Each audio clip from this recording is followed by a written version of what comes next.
Where you shoot? It's painful right now. This happened in about 5 minutes. Take a look. A Ventura woman is behind bars this morning after leading police on a high-speed chase going 100 miles an hour at times.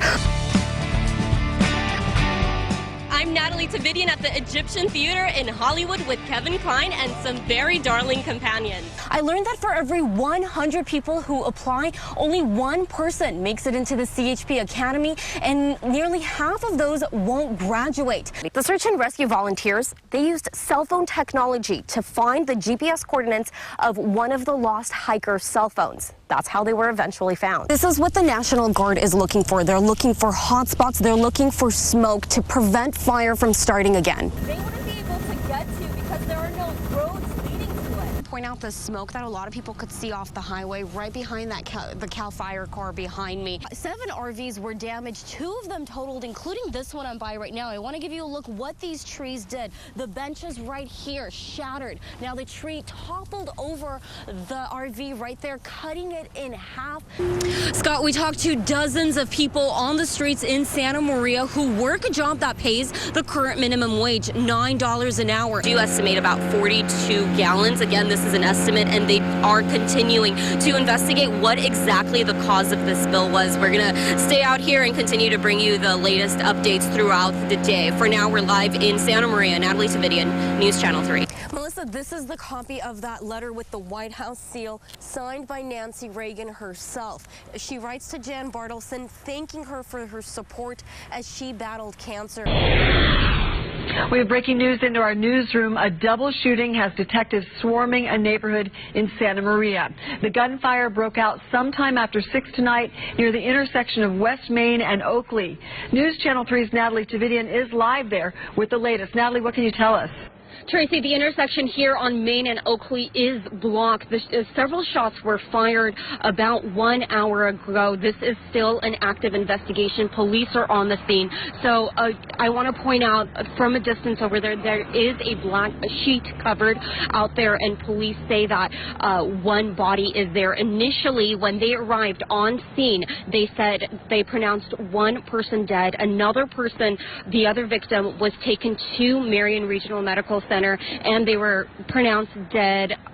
Just now we confirmed that, so 2 people have been pronounced dead. This is the first homicide of 2016, and we've been told that the identities of the victims, they have not yet been released. Investigators are here on the scene, and Tracy will continue to bring you the latest information as it becomes available. Reporting live in Santa Maria, Nataly Tavidian, News Channel 3. Scott, this issue does hit very close to home because people here in Grover Beach have been dealing with road conditions for a very long time, like potholes like this. The city is working to fix that right now, but we did talk to a lot of people today who say they're split on a statewide transportation tax. Scott, we've been in touch with some friends of the man who was shot and killed right here. They say that Brian Mejia Molina had left work just 10 minutes before he was shot and killed right here. They tell us that they don't know how this could have happened to him. He often was surrounded by friends and co-workers. Every picture of 18-year-old Brian Mejia Molina, he's smiling. Friends who knew him called him by another name, Brian Garobo. A former co-worker who wouldn't go on camera says he worked at this Korean barbecue restaurant in Santa Maria for 2 years. At Sizzle and Gogi, he did everything from preparing food to washing dishes. Friends and investigators are trying to figure out why Garobo was killed. The amount of information that we're getting is pretty limited, and if the community who has information doesn't come forward to help us, it really hurts our investigation. Friends we talked to by phone say they're heartbroken.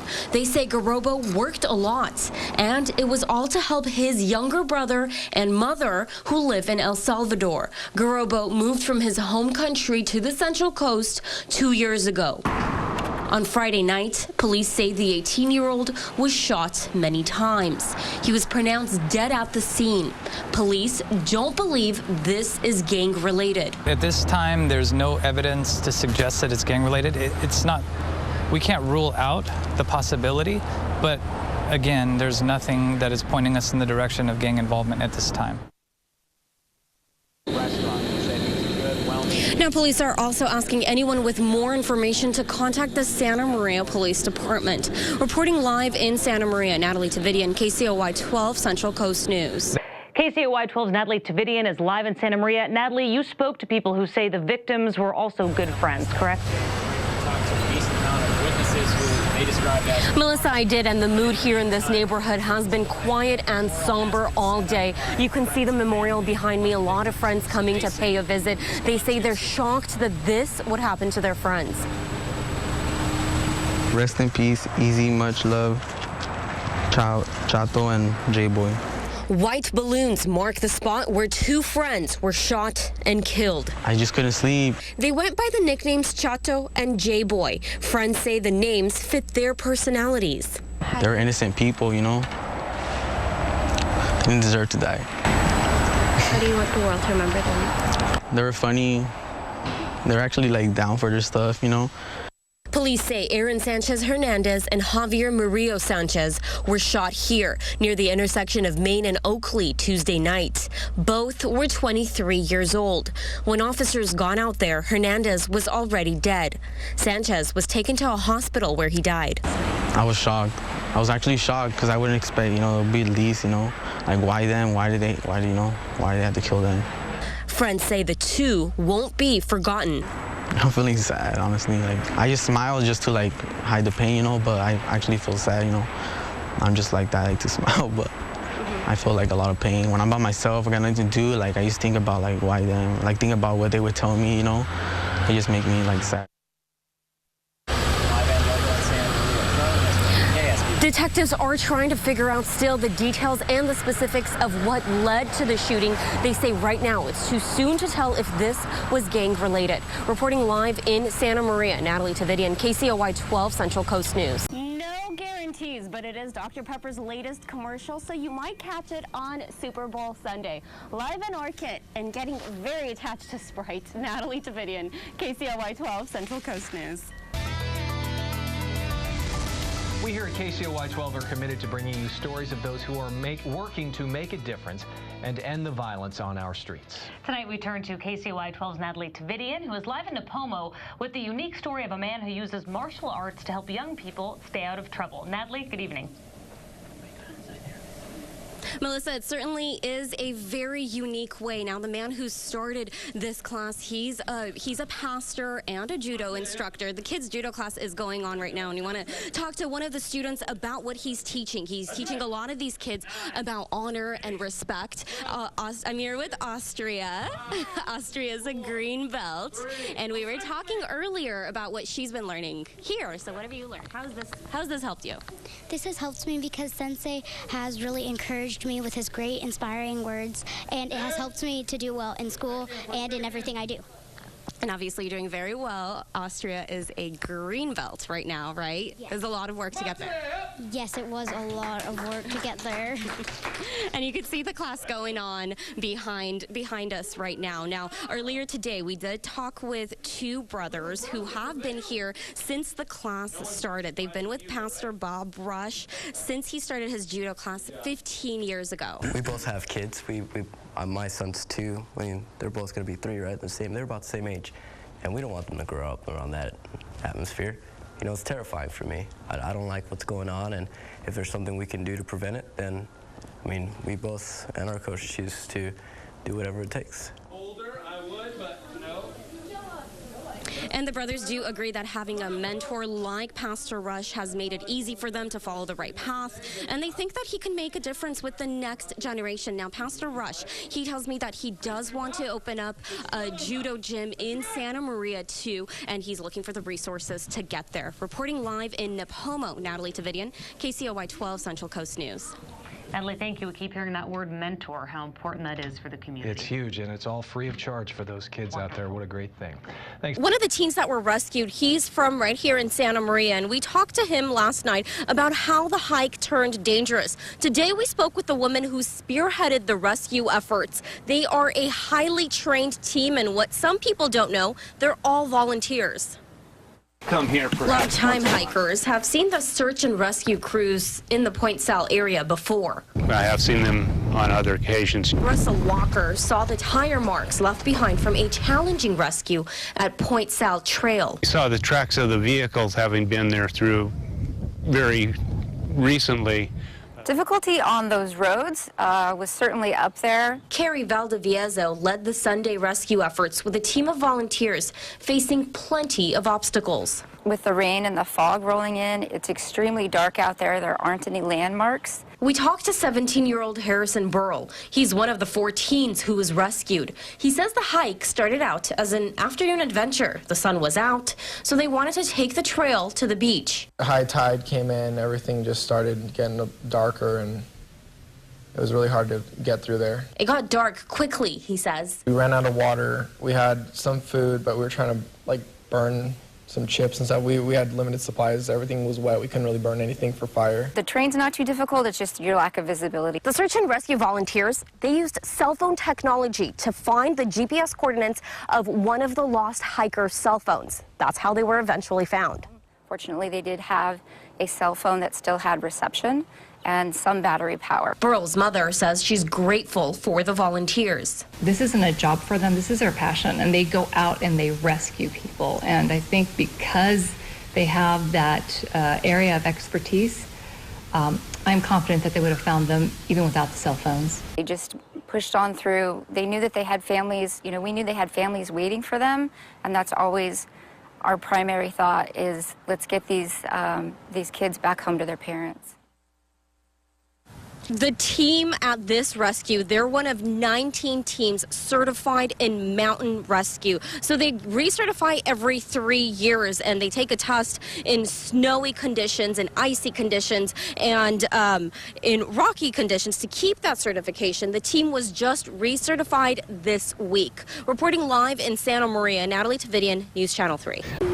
Scott, we talked to dozens of people on the streets in Santa Maria who work a job that pays the current minimum wage, $9 an hour. And what we found is that people tell us they're getting creative in how they budget, counting every penny spent. But what is common in most people I spoke with who work a job that pays minimum wage is that they tell us they wouldn't be able to survive on their own.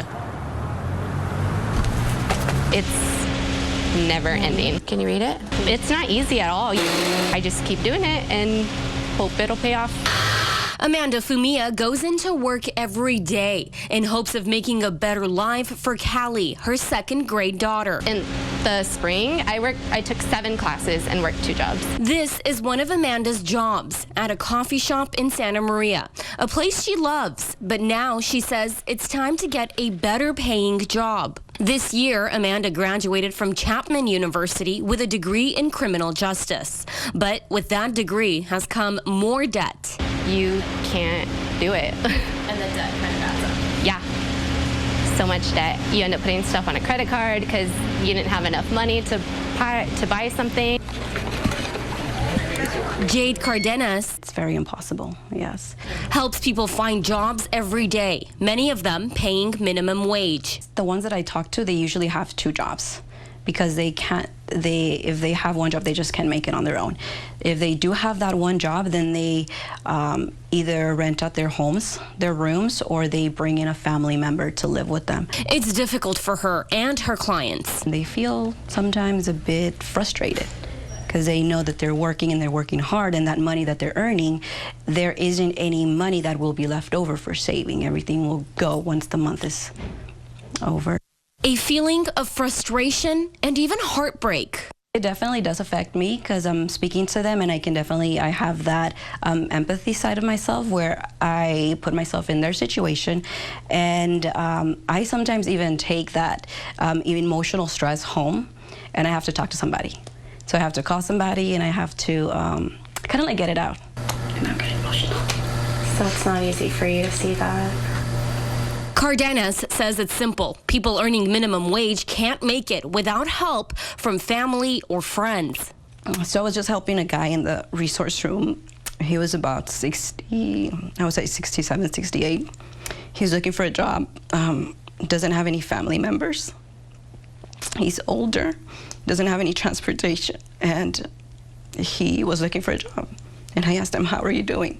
He's living in the streets. I'm not a very emotional person, so I don't tell her thank you enough. So my daughter's dad's not around, so she only has me and my mom and my brother, so. Amanda knows her journey to a better life for her daughter wouldn't be possible without help from family. That's what I owe on that credit card right now. Okay. Until her next paycheck. The card that I bought all my school books with.